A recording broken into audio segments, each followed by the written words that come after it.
Thank you very much for the opportunity to also quickly present my course in this seminar. So the title of the course is Knowledge Transfer and Knowledge Exchange, Coming to the Future, Coming from the Past.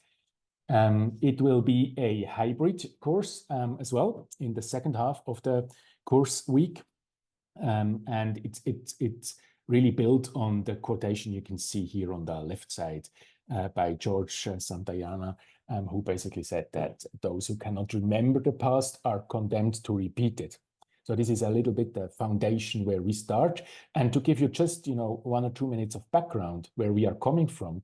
So during the COVID-19 pandemic, we really early in the pandemic saw already that we might suffer from a phenomenon in Switzerland and other European countries called a so-called pandemic gap.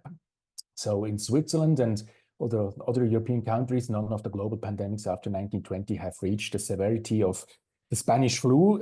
So you can see that here on the graph on the right side, right? We had a so-called pandemic gap, and this absence of pandemics led to a loss of pandemic disaster memory and increased disregard of immediate pandemic risks, the population, and also among policymakers.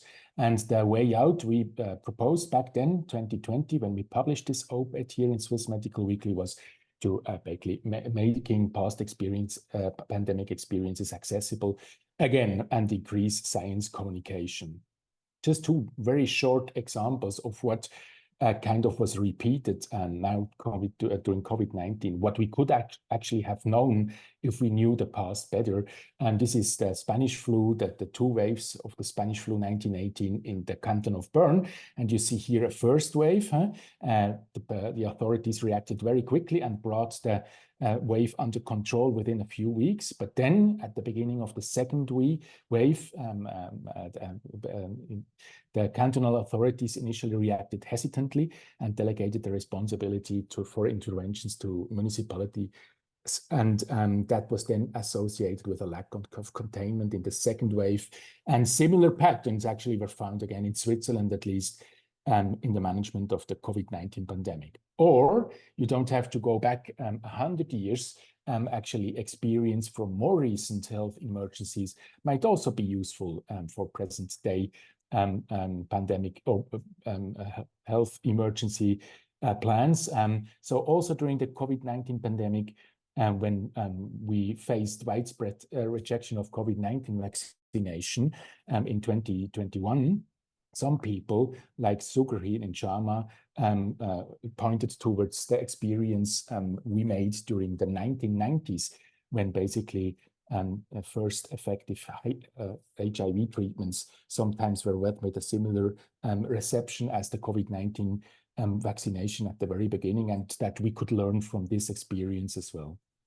So the background of the course is that we think in public health, every new challenge is a mixture of what is already known and experienced, and what is new and surprising in a context that, of course, always changes. So for the known part, we think that it would be really a bad idea to not draw on experience and experiential knowledge. And for the new and surprising part, we think that having a toolbox of possible courses of action that can be then adapted to new context is equally essential.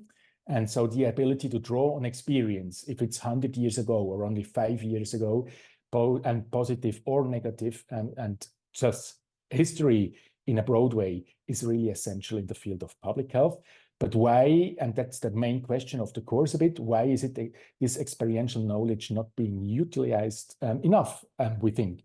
And we say that it often comes down to a lack of effective knowledge transfer. So the main question of the course is, how does this knowledge transfer work in public health in different settings and situations? And what are the possible obstacles, especially also at governmental agencies?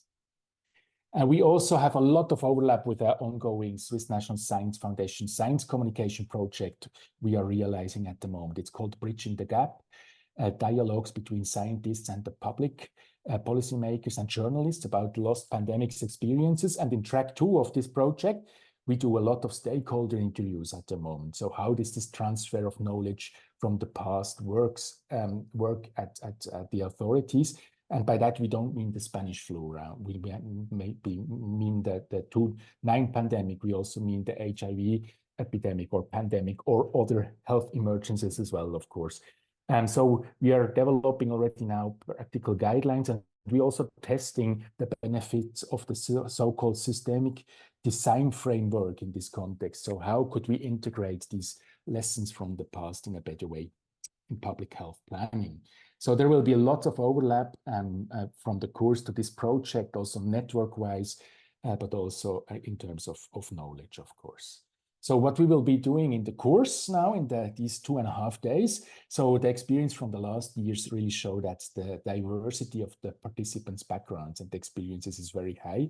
And this is exactly what we want, right? Because this is really that the course builds on your experiences, and we will make use of this. So we will incorporate our own and other experiences from different areas. It can be way beyond pandemics, right? Public health is so amazingly diverse that we will integrate or try to integrate different examples. We will look at the theory of knowledge transfer as well. And we will also conduct a few stakeholder interviews live and also expert conversation with practitioners. And we will also explore where and how to gain relevant experiential knowledge if you need it, and also how to document and transfer the knowledge you gained to basically others after you.